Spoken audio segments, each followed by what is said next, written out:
back to another episode of Real Talk, where we talk all things food, fat loss, and freedom. I'm joined by a wonderful, wonderful guest today, Georgie, and I'm so excited to have you here. So thank you so much for coming on. Thank you, especially after last week when we had to cancel due to many different ailments in the life of children and being a woman. No, thank you so much. I really, really appreciate it. So before we get started, I always like to open up the podcast by asking my guests if a camera followed you around for a whole day, what is the one thing it would be surprised or shocked to see? There are some days, it all depends on what day you get me. If you got me on a day where like this week, for instance, this is a big admin week. So you would see after we've done the school run that I will sit down and I will not move for about 8 hours.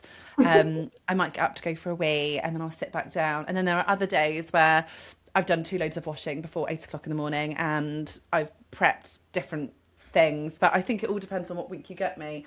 I'm fairly obviously I live my life online, and I'm fairly transparent with my days, but I spend a lot of time sat when I'm Yeah. not working, when I'm working, because it is a very city job, as you will know. Yes. Yeah, no, I completely understand that. But no, I've got And I quite a think, boring mum life. yeah, I think it just goes to show as well, though, with like being a mum, it can look different. Like you say, some weeks it looks completely different to others. And I think that that's just like life, isn't it? Like in general. And if you'd had a camera with me yesterday, you would have seen that I had my 2-year-old climbing all over me when he was meant to be ill. So that's always a really irritating day because you're meant to be sick. Just lay down and watch the movie that I've got on for you so I can get on with my job. But no, it wasn't meant to be. And everything is fine. Oh no, I love it. So if we could start with a little bit about you, that would be amazing. So can you tell me and everybody else listening, like who you are and what you do? So, hello, thank you. I am Georgie. I don't want to say diet coach or weight loss coach. I like to say I'm a weight management coach, and I'm a life coach. I help my members and anyone who kind of follows the journey of how to lose weight sustainably, but also how to manage your weight, because it isn't like the weight loss is only half the battle, isn't it? And I think that what I have learned through my own journey is that you can lose the weight. That isn't the problem. But if you are not going to be losing the self-limiting beliefs and you're not going to be losing the self-negative talk and pinning so much value on what you look like, it doesn't matter how much weight you lose because all of that will come to a head. And unless you can really get to the core of why your behaviours are a certain way, you have to unpick it all bit by bit. So that's what you can probably see my logo behind me. One of my members actually gave me that tagline, which was "Unfuck your brain." She calls me the brain unfucker, and so it's now my tagline because I like to help people unfuck their brains. We've all just I think we might be quite a similar age. Like you probably are a bit younger than I am.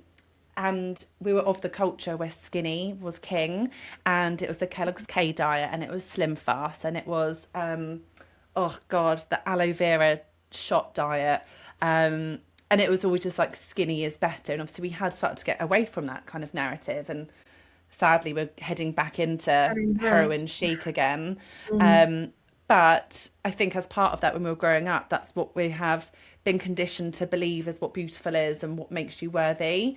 And so I've made it a bit of like a self-fulfilling mission to help people see that your weight doesn't make you worthy. It does make you healthy, but it doesn't make you worthy. I honestly love that so much. And I think that that is something that really drew me to you and wanting to have a conversation because I just literally agree with everything that you've just said, just in terms of, like you say, like that worth around weight. And like you say, losing the weight, it really is half the battle. And I think that's kind of like the catch-22 people find themselves in is losing the weight but then not learning how to actually kind of like maintain it or find that self-love outside of that and things like Yeah. that. So yeah, no, I completely, yeah, I love I think that. also like understanding what self-love is. Like I am not a person who manifests. I don't like it. It doesn't, like my best friend, the one who I do my podcast with, she is a big manifester. She loves it. She loves words of affirmation. It kind of gets her juices flowing, whereas it gives me the ick. And it just isn't me. Like I love that for people that they really truly believe that happens, but I don't believe that. And so I think for so many people when they are being told to look in the mirror and say, I love my body, thank you, body. I love my body, thank you, body. And then they're doing it, and then they're not. It doesn't sit comfortably with them. They're Not not doing getting any. any output from it. Yeah, and then they're like, it feeds into that I'm broken. I'm never going to love myself because I'm so disgusting. And that's what I want to help people change, because it isn't about looking in the mirror and loving yourself. It's about loving who you are and building up your self-esteem and becoming the person that you were always like you were always meant to be, not what you were meant to look like, because it shouldn't have any correlation to who you are. Okay, so if your friend loving the affirmations and all that kind of thing, because yeah, everybody's completely different. What's your approach? Like, what do you like to do instead if that's something that like gives you the ick? Mine is more like, sorry. So I focus quite a lot on like the pillars of self-esteem, and so much of that and so much within that is about giving yourself evidence that you can do things, understanding who your inner critic is, because we all have an inner critic. They morph, they change shape, they change what they're saying. But all of us have somebody on our shoulder or in our head who's a version that we might not even want to be, but it's a version in our head that's holding us exactly where we are rather than where we should be. And so the work that I do is just about doing it anyway. So it's about wearing the shorts, even though I have lots of cellulite and I've got lots of loose skin on my legs. It's about going for a run. It's about signing up to a marathon, even though I've never walked 26.2 miles.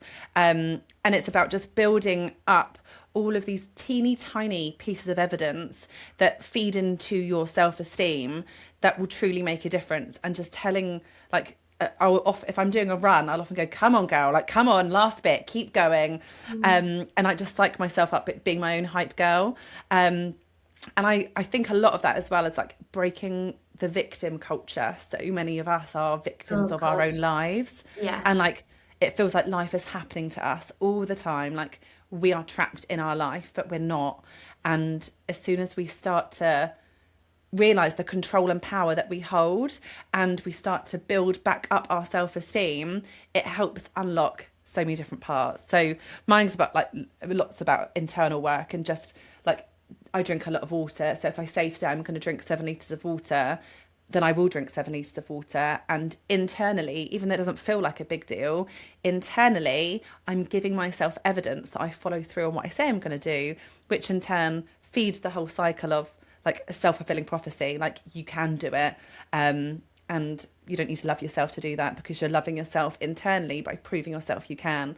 And so it's like little tiny habits that we end up habit stacking and building to become the best version of ourselves. Whereas my friend, she will talk about it, manifest it, and then she will go ahead and do it, but she needs to psych her up by going, you are gorgeous, you are beautiful, you can do this. Whereas as I Doesn't say, it work just for gives me you. the ick. Yeah. Yeah. It's And we almost like, tried so many different things. yeah, it's almost like your approach sounds more like being your own, like you say, like hype gal, like cheerleader, but it's kind of like actionable steps and Yeah. like doing the thing, building up the evidence, and then just kind of like almost finding that self-trust. Like the more you do that thing, like you 100%. say, the more that that kind of confidence is going to build and stuff. Exactly.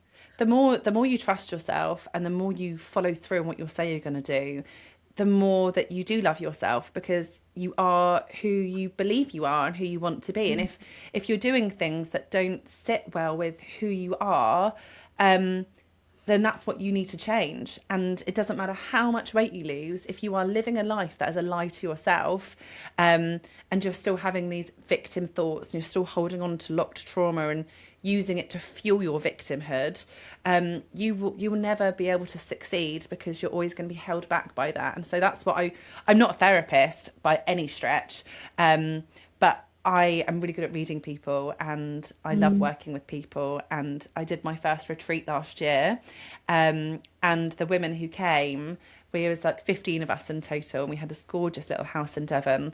Oh, And cute. one of my members, she came, and the woman who walked in is not the same as the woman who left. And Mm. that is what I'm doing it for. And every time she self-doubts herself now, I'm just going, do you not remember that lady who left Devon on the 20th of September last year? Because she knew that she was worthy. It didn't matter Yeah. that she was 8 stone overweight. It didn't matter, because she knew that she was good and wholesome and loved and wonderful. And that's all we want. We just want acceptance, don't we? And if we can't Yeah. accept ourselves, then no one else can ever accept us either. Yeah, it all like starts from like within, doesn't it? And I Absolutely. think, It starts and ends with us.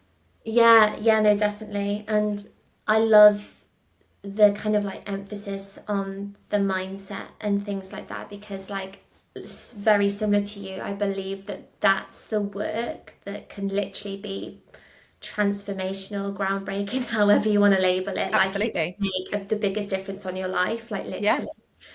No, I It love really does. And that. like professional help alongside, like so many of us have so much trauma which we bury so deep, and then Mhm. it becomes shameful, like we're ashamed of whatever it may be, because again Yeah. of like the stories we've told ourselves, or because of the actions that we end up delivering after we've had these experiences. Mm.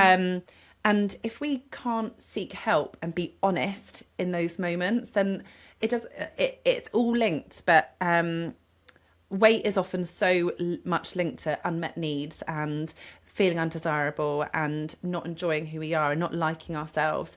And it's all one big, massive piece.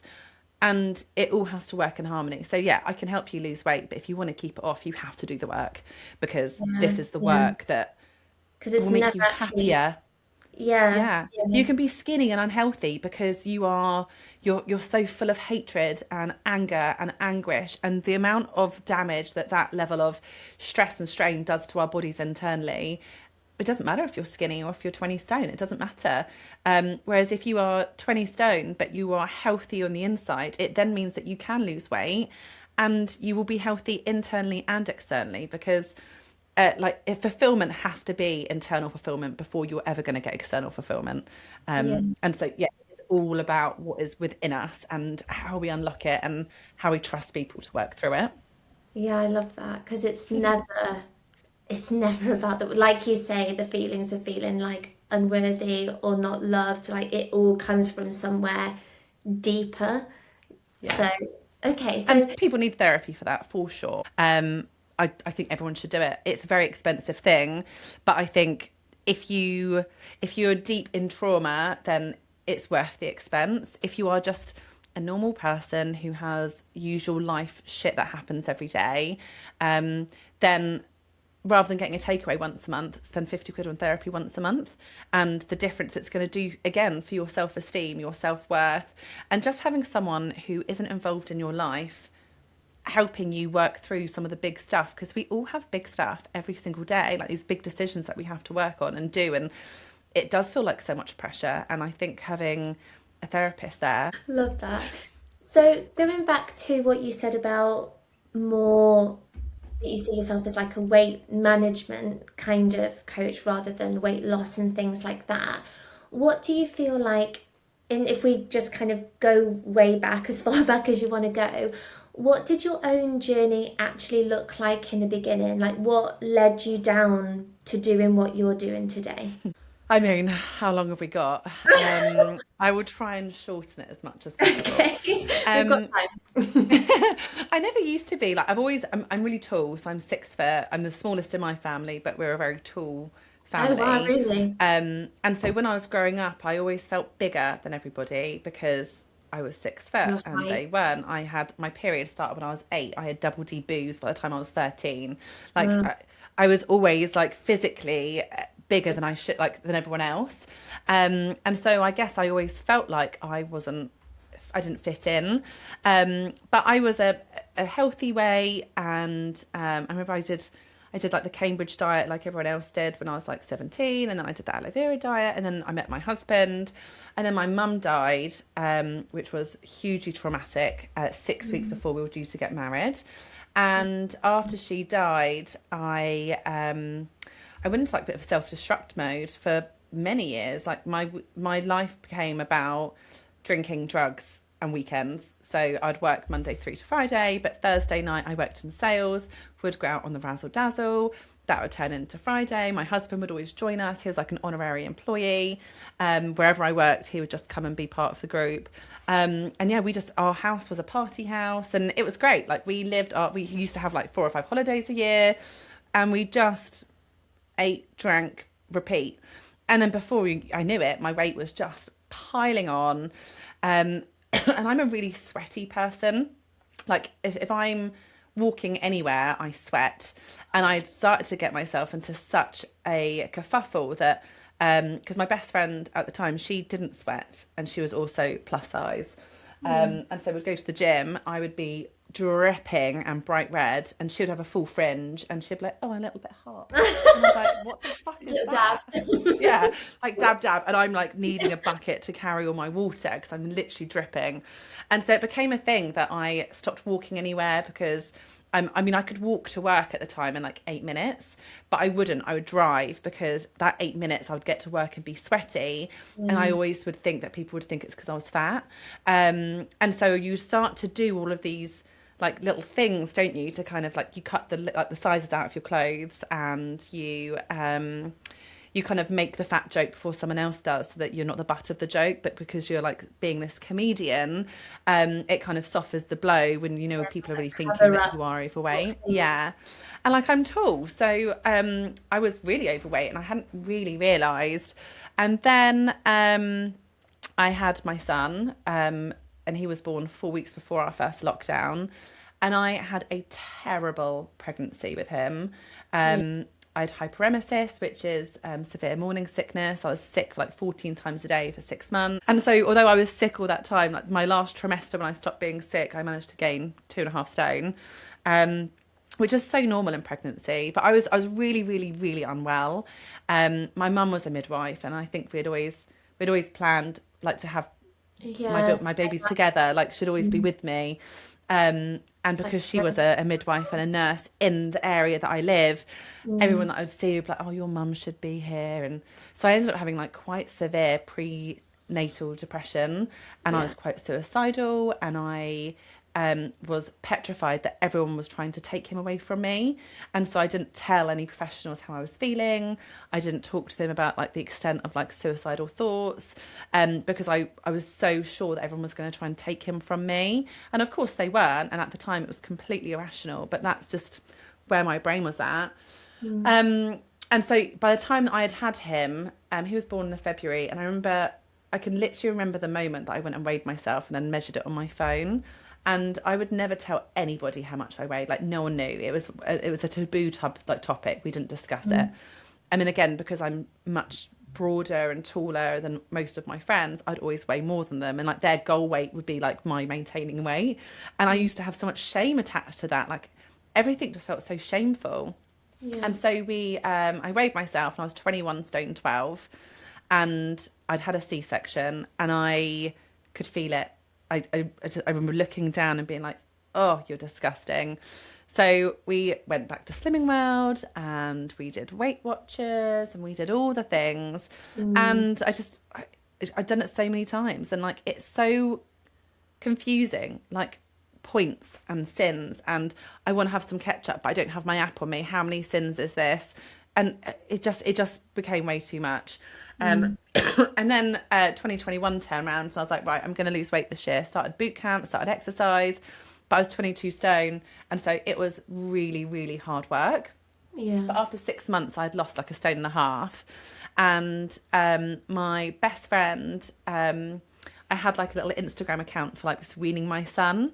And that's kind of where like my world of Instagram started to come from. And one of my friends who I'd met, who had a baby at the same time as me through Instagram, she started to lose weight, and she was losing it rapidly.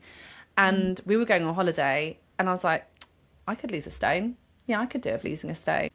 So I messaged her, and she was doing the one-to-one diet by Cambridge Weight Plan, and weaning was so important to me. And I said to her, if I'm doing this, I'm not cutting out food. Like, I refuse to give up food. I know that's going to be terrible for me. And at the time, no one had ever really done the Cambridge diet publicly with eating food. And I was like, right, if I'm going to do it, I'm eating food, and I will learn to count calories, and I will learn what a macro is. And I didn't eat any vegetables at this point. So I was like, I will learn to eat vegetables, because my rule was, if I'm giving it to my son, then I have to eat it myself. And so I started the Cambridge diet, and I started on step 3, which is 2 meal replacements and 600 calories. The meal replacements are about 200 calories each. I actually do not know what the steps are, so feel free to kind of like talk me, because honestly, Okay. like, it's not something that I'm even aware of. Right, it's my entire world for a long, long time. So the Cambridge Weight Plan, it's a one-to-one diet by the Cambridge Weight Plan. So when I did it, like, way back in the day, it was just, you had products and that was it. It's basically like a slim fast, or like, it's a meal replacement. So You get given like bars and things, don't? Yeah, porridges, pastas, sachets, you yeah, name it, right. they do it. Yeah, like space food, but less nutritional. Okay. And so you'll convince yourself that you really enjoy it, because I think you're just trying to lose this weight.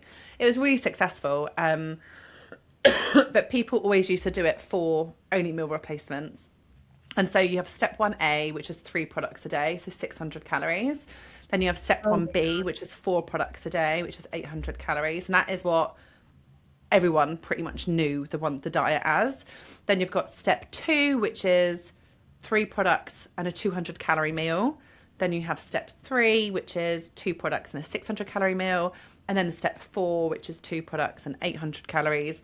And then step 5, which is their maintenance package, which is 1 product and 1,300 calories. So it's effectively 1,500. So the only one that actually resembles any real sort of dieting. And like what you actually build up to it. Well, that's what you're meant to do, but how You were they like, get you. no. What most people do is they will stay on step 1B, which is the 4 products a day, for like 10 months. And then they go straight to eating normal food. They regain weight and they go back to the beginning. And it's just, That's it's the epiphany of binge restrict cycle. Literally. And so I made it my mission that is not what I'm doing. And there's no way that I'm not eating in front of my son. Like, I never want him to have any kind of like issue against food, or like food isn't bad, it's just how we treat it. So I started on step 3. I did it for 2 weeks and I got COVID. And then at the time, because COVID was still really new, if you had COVID, you had to go up to step 4. I went up to step 4 and I much enjoyed it so much more. It was 1,200 calories a day. And again, just like looking back now as a coach, I'm like, what the fuck was I doing? Yeah, literally, That's it's madness, 1,200 isn't it? calories a day. I was 6 foot Crazy. and 20 stone. Like, Literally, how is... it's So I did bonkers. it... Like, It is bonkers. couple of food. And like, there were people who were having less than me, who were bigger than me. And so I did it for 9 months, and I lost 8.5 stone in 9 months. And I blogged it, I shared it on Instagram, and as part of like the whole pyramid scheme, you get sucked into it, and I became a consultant for one-to-one diet, but with a difference that if anyone came to me, we were going on the higher steps. Like, if you want to learn to actually lose weight and eat food, then we do that. And you know, I do have a lot of respect for the higher step if I think about what it did for me at the time, because if you don't have a coach and you aren't someone who has ever tracked calories, and you don't understand what macros are, and you don't know it, because you don't know what you don't know, and it is so overwhelming when you are trying to learn something new. What the diet did for me is it took away all of my day, and all I had to think about was one snack. What's 200 calories? Grenade protein bar, salted peanut, always. And I had to just look at dinner.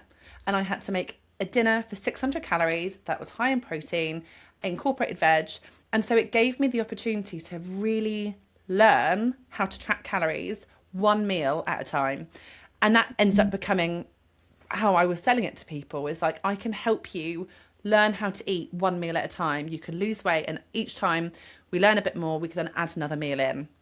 And it did work really well, and it became like a bit of a passion project for me to figure out how to make dirty food lower in calories, because I don't want to eat salads. I don't like, I'd always been told that if you don't have a third of your plate as salad, a third as protein, a third as this, and you're never going to lose weight. And I proved that you don't have to eat salad to lose weight. You don't have to eat veg to lose weight. You No. should eat it because it's good for you, but you don't have to. And so I did that. It went really well, became a consultant, went back to work full time with my first son, lost all my weight. And then it all started to go quite rapidly downhill for me because I'd lost all this weight, but the body dysmorphia that I had was overwhelming. My health anxiety was never higher. And I would feel like the whole world was against me, and like that whole victim mindset hadn't gone anywhere. It was so compounded at this point that it was like scary.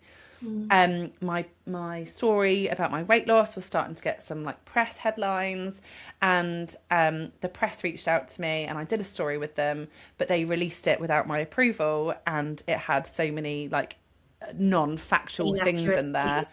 Yeah, and then that was on a bank holiday weekend in May, and I couldn't get hold of anybody, and it made me feel so out of control. And Yeah. then the Bow Babe died. She was national news back in 2022. She was battling bowel cancer. She had two young kids, and she was amazing. Like her journey of trying to be okay during cancer, and like showing up for people and doing everything she was. But when she died, it triggered my health anxiety.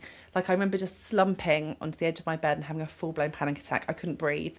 And everything felt so much. So I was lucky to have a really good employer at the time. So I went through my private health insurance. I had a psychiatric assessment. He said I've got disordered personality behaviours, and I need to see a psychiatric again. I need to have psychiatric therapy. He started me on sertraline and propanolol, and then I just did like 2 lots of therapy every single week for like 7 months. And we did some EDMR, which is like a trauma related therapy. And it's about focusing on one traumatic experience and helping to release it. And I was holding so much from when my mum died and like watching her die and the whole process of that. And I was 22 when she died. So it was like a really hard time. And I was holding on to so much and I hadn't really realised it. And so throughout that whole period, I still didn't like what I looked like. And I was still like slapping on a fake smile and pretending everything was okay. Lost a lot of friends along the way because, you know, they couldn't understand me. I couldn't understand them.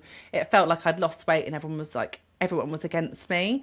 But I think looking back now, a lot of that was my own head, like telling me these things that were happening. I mean, a lot of it was still very real, but it felt really scary. And then after all of that work, I felt like good enough to have another baby. And so then we got pregnant again in the November, and pregnancy was fun. Not. I got a heart condition when I was pregnant. I was facing heart surgery, and then they had to bring him out early. My C-section failed halfway through taking him out. He came out non-responsive. It was all just a lot. But after I finished that, I was still a one-to-one consultant, but I was also on maternity leave from my job. I wanted to show everybody that you can lose weight without having to do extremes. And I always said that once I had done the one-to-one diet, I was going to do it once and I'd never do it again, because I wanted to prove that you didn't have to be in this vicious cycle. So I gained 5 stone when I was pregnant with my second son. And I mean, I went in with the best intentions. I was going to maintain my weight. But when you're pregnant, you just have got to do what you've got to do. You've got to do it, like whatever you want to do. And there became so many moments when I was pregnant that I just stopped giving a shit about my body. And I started to really embrace my body. And like it was getting bigger, like with a baby. My boobs were gigantic. My thighs were getting bigger. But there's nothing I could do about it. And it was like the first time that I think all the therapy was like starting to pay off. And I was like, well, actually, none of it matters. Like I'm a really happy, healthy person mentally. I'm going through all this big stuff like potential heart surgery and having to have my son out, and I might have a stroke and all of these big things. And I'm handling it so well because I'm healing myself from inside out.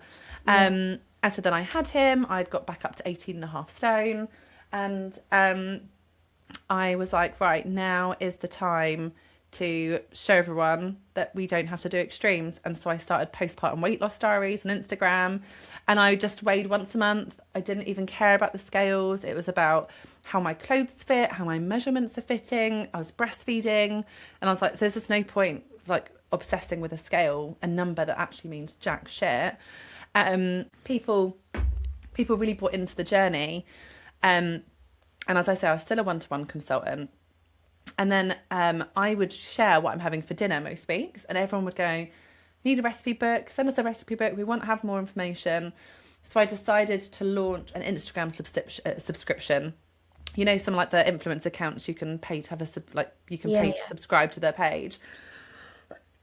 And I called it Eat with Georgie, and it was literally sharing my meal plan every week and then sharing the meal every day, and then coming on and talking about how to track calories, how to make sure you're prioritizing protein, how to balance your plate. So if you don't like veg, like all the things that I was really passionate about. And it was the first time that I was like, oh my God, like I can actually see a future in this. And everyone kept on saying, are you going to be a full-time one-to-one consultant? And I was like, I don't want to be. Like, it doesn't, like it's a great, I mean, it was a great money maker, but I was like, it just like doesn't sit with me to do it full time. The subscription grew to 500 people in like 2 months. It was doing really, really well. And then one-to-one cottoned onto it. We had quite a few emails back and forth. And they basically said, you're breaching the terms and conditions. It's a direct threat to our brand, and you have to make a decision. So you either shut down your subscription or you quit being a consultant. And I was on maternity leave. My mat pay had run out. That was bringing in like $4,000 a month. And I was like, what do I do? And my best friend had been we'd talked about it a couple of weeks before. She was like, just start on your own, just go on your own. I was like, no, I can't do it on my own. My husband's self-employed. I don't ever want to be self-employed. I like having a corporate job. Said no one ever. But no, I love the security of a corporate job. I really love the security there's of a that corporate kind job. of like, like security, consistency, all that jazz. Being able to take time off and like actually take time off. like we were talking about before we started recording. Yeah, exactly. And like those all things that, like the benefits, the health benefits, guaranteed pay, even if you're having a crappy month. And so, they'd messaged me that, and I was like, oh, this does not sit comfortably with me. And so I messaged all my slimmers that I was working with at the time. That's what one-to-one called them, slimmers. I don't like the word slimmer. And so I'd messaged them all like, this is what's happening. If I started on my own, would you follow me? And like 30 of them are like, yeah, like do it tomorrow. So I told them to go fuck themselves, announced it on Instagram, and then I launched the Calorie Academy 10 days later.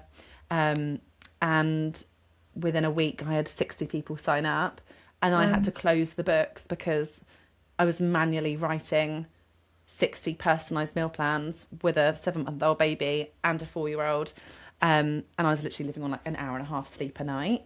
But I did it. And then, it's all just kind of snowballed from there. And we're on our second app. I'm currently coding and building my own app. I'm not a coder, so it's taking me a long time.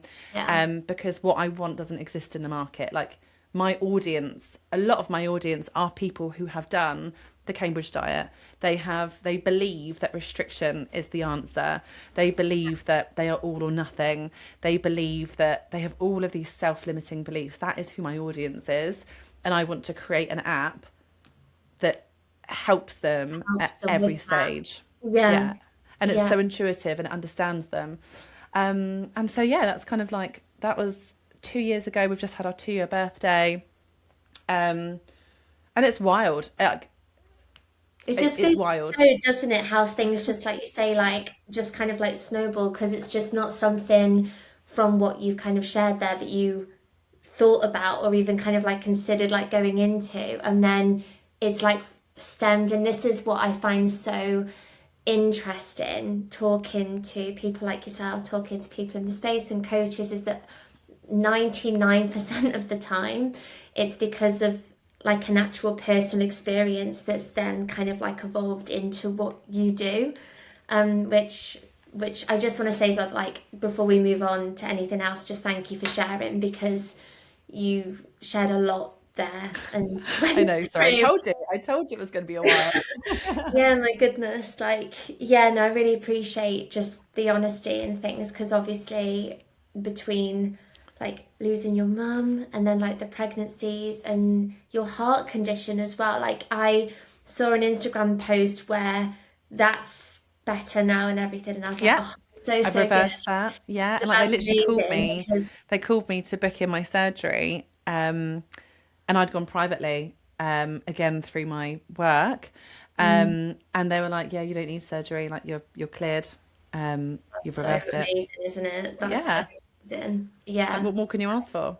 And then my dad died at Christmas, just gone, Oh no. and so when I was talking about like having time off, like this year has been really hard. Yeah. Like my dad died on the Boxing Day, and he was found the day after. And I wasn't close with my dad, but it's kind of like it's my family's done now. Like it's only me, my brother, and my own small family left. And I was like, no, I don't need to, I can work, I can work, I can work. It's fine, it's fine. But I just couldn't show up. I'm such an energy person, and Yeah. I'm really passionate about pretty much everything that I decide that I'm going to do. And I Yeah. just could not do it. And so for the first like 2.5 months of this year, um, I just, it was hard. I had no new business coming in because I wasn't showing up. I'm really lucky that I've got like a 92% retention rate with my existing audience and my existing members. They stay, they're loyal, they're getting what they need. But obviously there's always natural attrition that happens, especially in a weight loss business.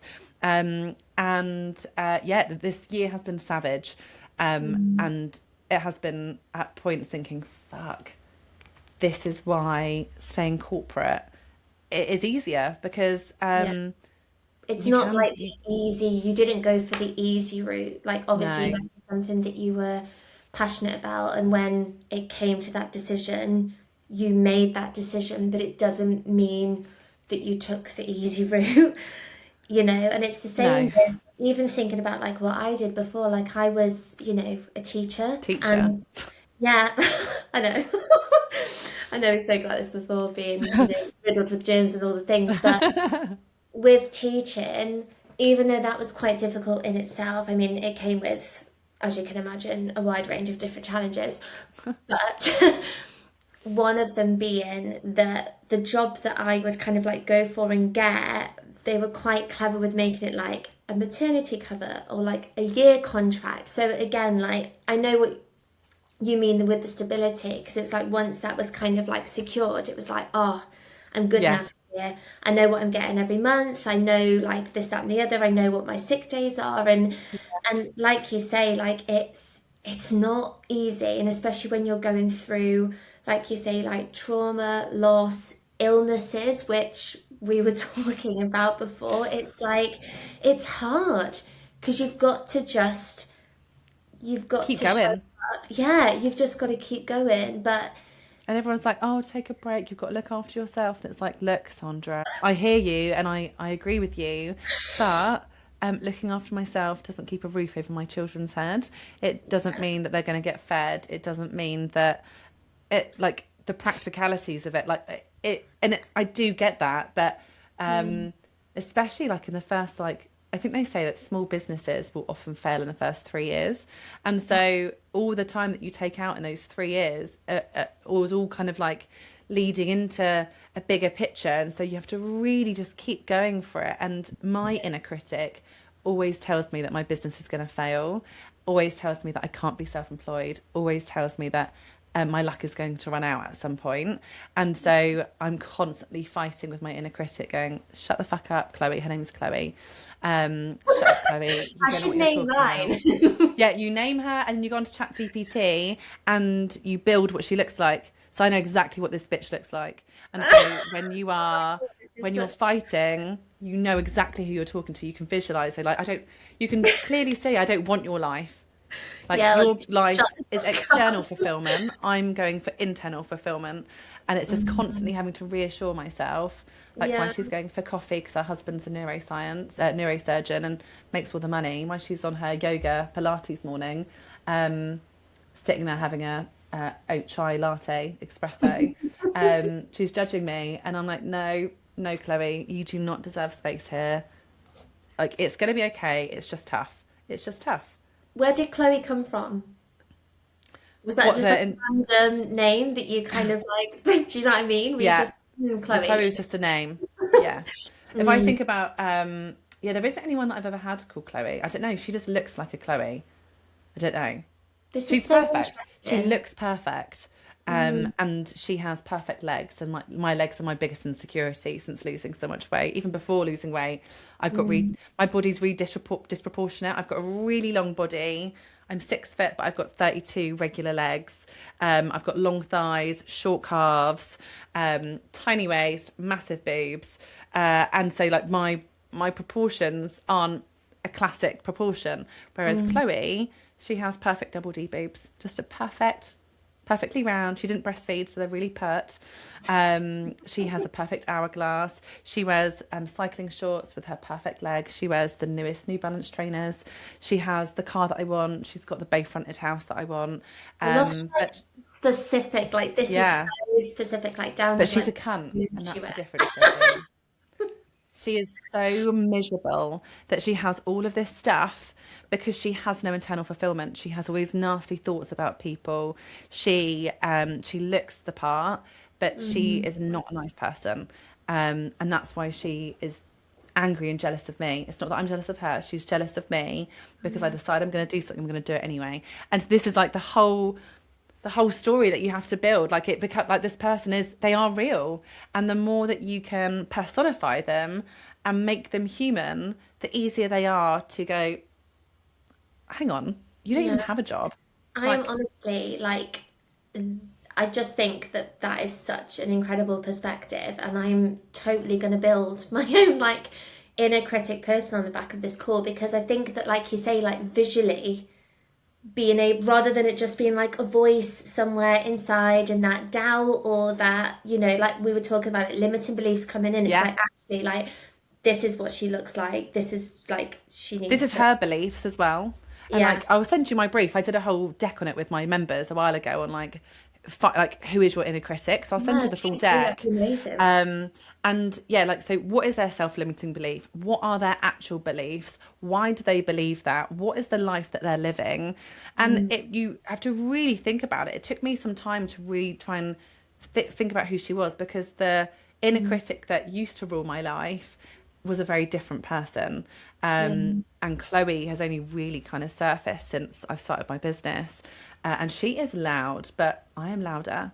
And I just do it anyway. And if we allow ourselves to be crippled in the moment in fear and not doing anything, then that is when they win. And this bitch is never winning. Like, Mm. just do it anyway. That's kind of like my mantra. Just do it anyway. So when that, sorry to cut you off there, No, no, no, no.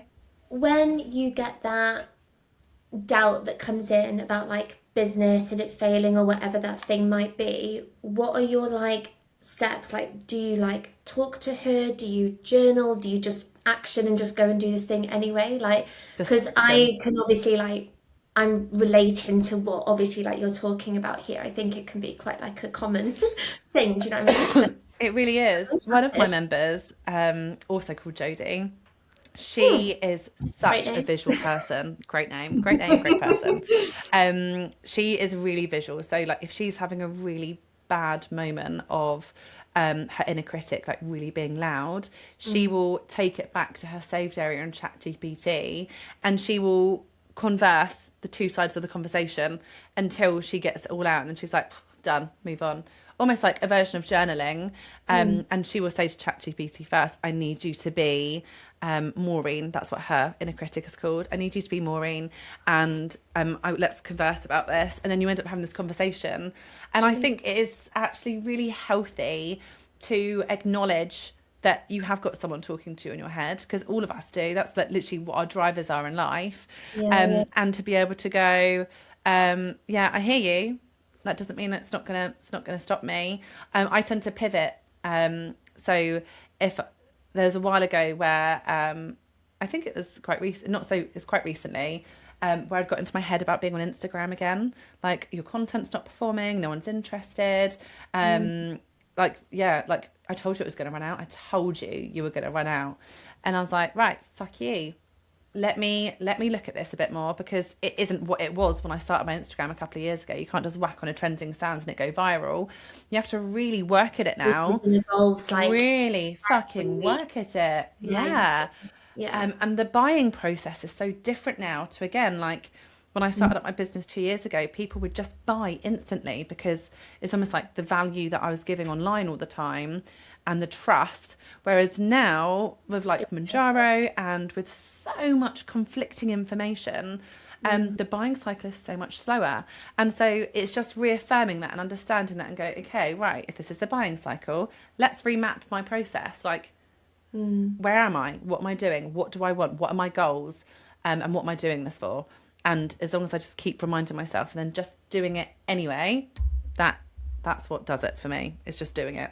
And then all those little micro wins and all of this evidence that I'm showing myself that regardless of how much shit Chloe's chatting in my ear, I'm doing it anyway.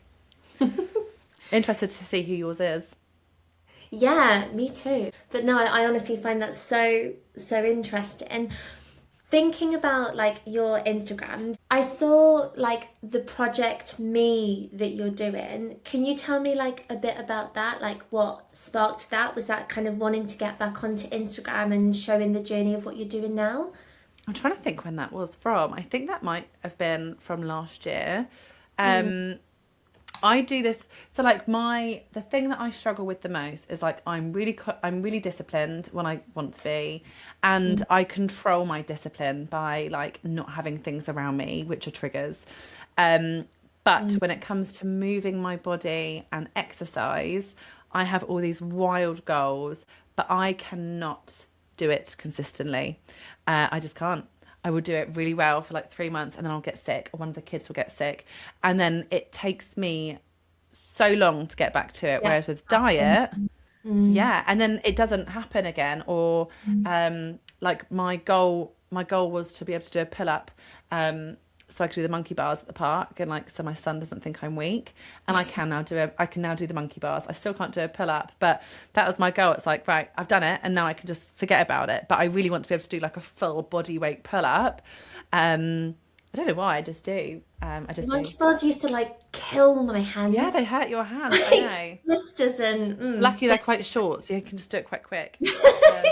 And my son can't do them, so I like the fact that I can do it and give him confidence to do it. Yeah, to them and he's now been asking me recently if I can do the splits, so that might be my next request. Challenge on. Oh my god, probably not. Like I'm not limber enough to do a splits again. But again, if he really wanted to challenge me, like I don't take on a challenge lightly, so it's on.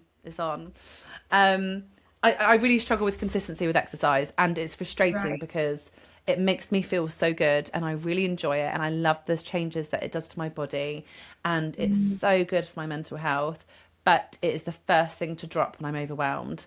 And because I like to take on so much with work all the time, I think 'cause I'm working so hard at like proving Chloe wrong, that I have so many tabs open at all times. There's always a new project happening. And it just means that things like exercise drop. And so Project Me was about not letting that be the case and really trying hard. And then something else happened. You, isn't it? Like, yeah. And I prioritise myself in other ways. But I would love to be really fit. I would love to be really fit and really strong. I really want to do a high rocks. I've gone into the marathon ballot for London Marathon next year. I'm doing a marathon in June. And I don't, yeah, obviously I've broken my toe, so that's going to make training fun. It's just having the consistent discipline to do it. And I think that's also why a lot of people resonate with me, because like I'm showing the real sides of life. Like it isn't easy and things have got to go, and I guess you have to decide what is most valuable to you. And I think as long as I am prioritizing my mental health, that is currently more important than making sure I'm going to the gym and forcing myself with time I don't have. I was going to the gym at 5 a.m. and I go to sleep at like 1 o'clock in the morning. So I was getting and like my kids are up in the night. I So could I, not function on that little sleep. I well, literally I could. can. I can function perfectly on 5 hours. Never before kids I couldn't, but Mm. 5 hours is like my prime. But I was doing like 3.5, and then I'd be fucked. And then I work in the evenings most. Like tonight, I've got calls all night, and It's then I just going to work get to most the nights. stage though, isn't it? You just keep going and going and You going, just and then can't you do kind of it, and then you get ill. yeah, And then if we exactly. look at these last like 3 weeks, either a child's been ill or I've been ill every day for the last 3 weeks. So that means that exercise gets bumped because that means I've got to physically go somewhere. Yeah. And it's just one of those things like I will find it, but yeah. Project Me is just about fulfilling what I need, my internal fulfillment. Um, and it's a long life, isn't it? Hopefully it's a long life. And so, whether it's this year or next, I don't care. But as long as I'm being true to myself, that's all that matters. Yeah, no, I love that. I love that. I like to speak to like that you don't need to like force yourself to go to the gym, or you don't need to force yourself to do like XYZ exercise, because I think like we were saying before with the noise and the controversy and everything, and it's like there's so much gym stuff like all over the place every day, like even just on my feed. And I think that like a lot of ladies that I work with and speak to feel like that they have to do that to lose weight, or Yeah, they have to like XYZ. And I predominantly work with corporate women or mums, busy, busy, busy, that like you, like, function on 3.5 hours of sleep, like don't have time to go to the gym, or they just don't want to. They don't want to prioritize going to the gym. And that's what I love what you were saying before about wanting to show people that, like you said, you don't have to follow extremes to lose weight. And it's a kind of similar ethos that I have with not cutting out your favorite foods, not forcing yourself to go to the gym, and just proving that that is possible. Because there's so much like, because I've been through like a journey myself, that's why I now do what I do as well. And it's really interesting when you were talking about your journey with like, how was I doing that then? And but when you don't know, you don't know. no, And it's even me thinking back like a few years ago, like, oh my God, like how was I yeah, doing that to myself? But how do you know? Like we you don't know. so when there's all this stuff on social media, that's why I love like what you're doing in the space as well, because it's just really given that like education and support in like all the areas that I feel like need it. Because So needed. between you and me, I really don't feel like there's enough emphasis on like the mindset stuff and all that deep stuff that you've been talking about. It's kind of like you Because get it's given not sexy. It this. doesn't No, sell. it's not. It doesn't sound sexy. And it's really hard to show a transformation. And we Like, are in an yeah, obesity and crisis, and mm, people do have this deep shame of being overweight. And telling somebody they've got to work on their mindset isn't sounding like it's a quick fix. They just want to get the weight off. They yeah, don't literally. believe that they can't maintain it. They don't believe that once it's gone, it won't all come back. And so you've just, people are so sure that Manjaro is the answer, or the Cambridge diet is the answer. And so it's like, okay, fine, you go and do what you need to do. I will still be here when you need to come back. And then maybe when we do it a second time, we can do it differently. Because if someone had told me that 5 years ago, I'd have been like, fuck off, mate, just trying to take my money. Whereas now I see it, I live it, I've lived it, I now know. But it's not something that's easy to articulate properly to somebody, because people don't want to see it or believe it, or they're still happy pretending, which is fine. Like their time will come, and when your time comes, you'll be ready. But you've got to play the game of chasing your own tail for a while, and then it will happen. But yeah, I think it's a really hard market to be in at the moment, with seeing the impact of these quick solutions, and like Yeah. these 5 exercises will burn fat in your belly. No, they Does won't. my head in, honestly. But you're so right though. No. Like people want to lose like that 5 stone yesterday. And I Like, get it. yeah, I yeah. get it. I remember the fucking But it's journey. And like, I do always you say to want people, to? it's so boring. It's the most boring, it's fucking boring. But if you want to do it and you want to keep it off, like, I'm like, do you want to spend 2 grand and then do it again another 2 years and do it again another 2 years and do it again another 2 years? Or do you want to finish dieting? And what I'm, at the minute, I'm trying to lose weight again after the shit show that was the beginning of my year with like my dad dying, and like I do self-soothe with food, and I got out of that routine. And obviously when you're in a different state, things happen, and I was fully aware of it. And I remember saying to my members, I know exactly what I'm doing, but I know when my time comes I will be ready. And what's so nice now is that I'm losing weight, and I'm now 4.5 kilograms down as of this morning in 2 weeks, and I'm not dieting. That is my point. Like, all I'm doing is tracking. Nothing has changed. I'm Yeah, saying no.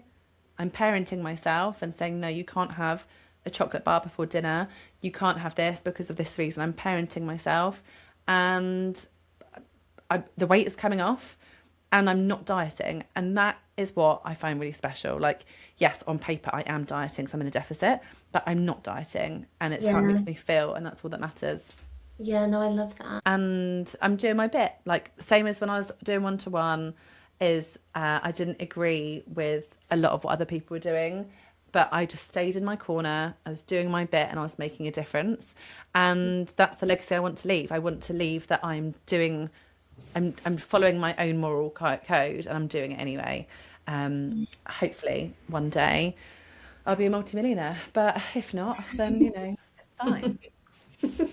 You know, I think that that's just such a beautiful place to kind of like end the pod, just because, like, yeah, I really feel that that message and that passion has come across, which is just lovely. And I do resonate with like a lot of what you've said, and I've learned things which I love, and I'm like, yes, like it's great. Like, it's been such an inspiring chat. Honestly, I've absolutely loved it. Ah, it's been really Um, good. Thank you. It's my first one, like I said. Literally, I feel honestly that's an absolute privilege. And I will my take podcast is vulgar, so it's a very different experience to this one. I also love that though, and like the energy that you've brought to the podcast. Like, I'm very much kind of like bubbly, and you know, that's how people describe me anyway. So I think that's like that energy has come across as well, which has been Good. really, really nice. Well, thank you for Um, having me. Thanks for yeah, inviting no, me. no, honestly, it's absolutely been so, so lovely, and I know that it will help so many people like listening to it as well, which is great. But yeah, Hopefully. I found it so interesting and inspiring. So thank you. Thank you.